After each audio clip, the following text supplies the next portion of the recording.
Hello kabayan, my name is Alvin Bautista of Exploring Pampanga. So for today's video guys, na-invite tayo kanina sa 1914 Milk Tea Bar sa Daw, Mabalacat, Pampanga.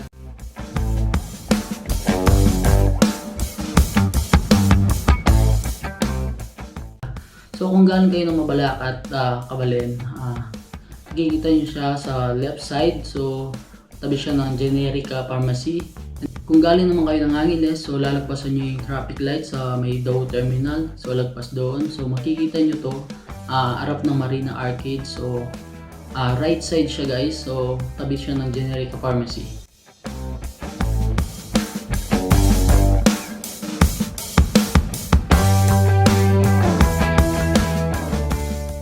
Yun nga no, kabalin, kanina nga yung pinaka-grand opening nila. Hindi tayo nakapag food tasting doon kasi sobrang dami nga ng tao. So ngayon is titikman natin yung product nila. So ito yung pinaka milk tea in a can ng 1914 Milk Tea Bar. So first milk tea in a can in Pampanga.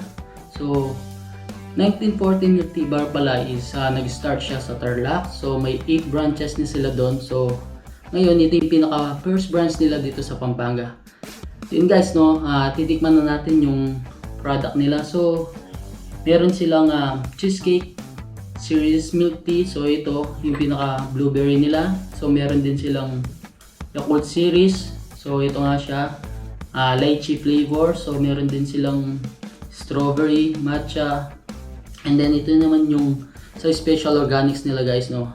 Ito talagang gusto kong try. So meron silang pomegranate, tapos yung mangosteen, and then yung cranberry. So ito naman yung imported chocolate milk tea nila.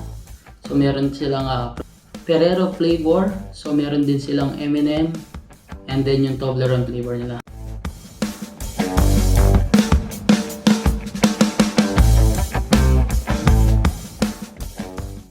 So yun guys no, samahan nyo ako, tikman natin sila.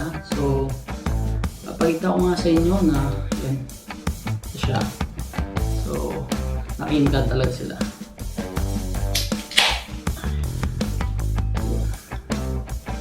So ito yung pinaka blueberry cheesecake nila.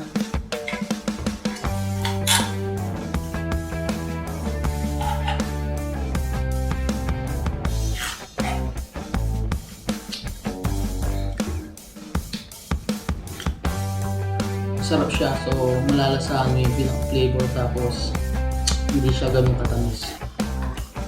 So ang flavor nito is lychee.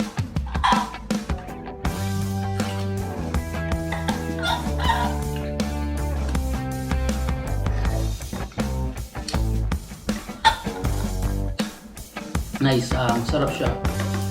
So ang next natin is itong pomegranate nga, so special organic.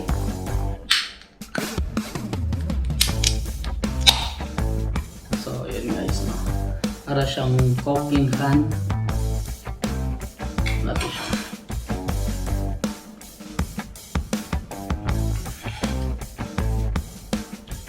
Yun, ang sarap niya kasi real fruit yung gamit nila. So pomegranate is Tagalog is alam ko is granada. So napaka-organic niya. So kung gusto nyo tikman yung mangosteen nila at cranberry, try it guys. So itong pinaka-last na titikman natin is itong imported chocolate nila. So yung Ferrero flavor. So sa mga mahilig sa chocolate guys, try nyo to.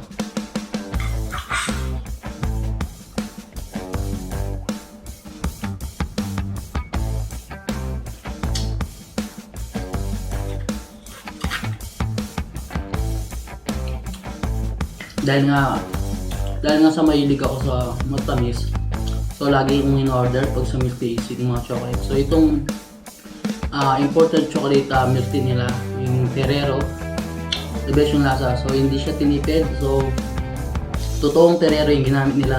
Yung Toblerone nila, so Toblerone din nilalagay nila.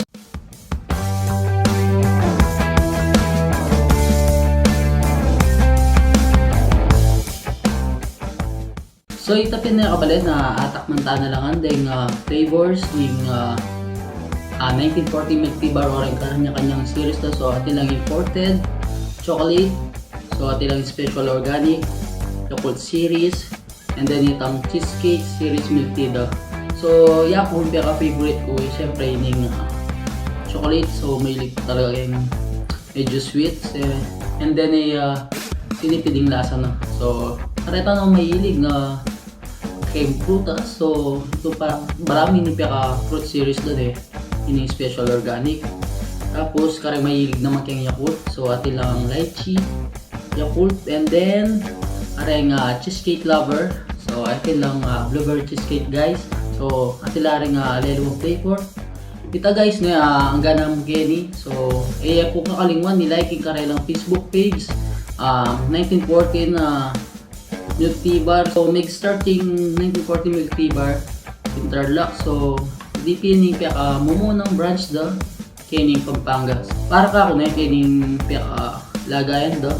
Kung ibiyay may mag-take out ka hanggang mga balintog yan masira kasi nga ini plastic yan, and then yung babon is in kanya sealed siya, and then kita Yakult series na guys kung yan naka sealed dyan naman wala yung mausi itang laman na guys. Dakala salamat. So ayan po kalingwan na pasyalan niya yung karelang Facebook page para ilang incoming promos. Yun guys, thank you.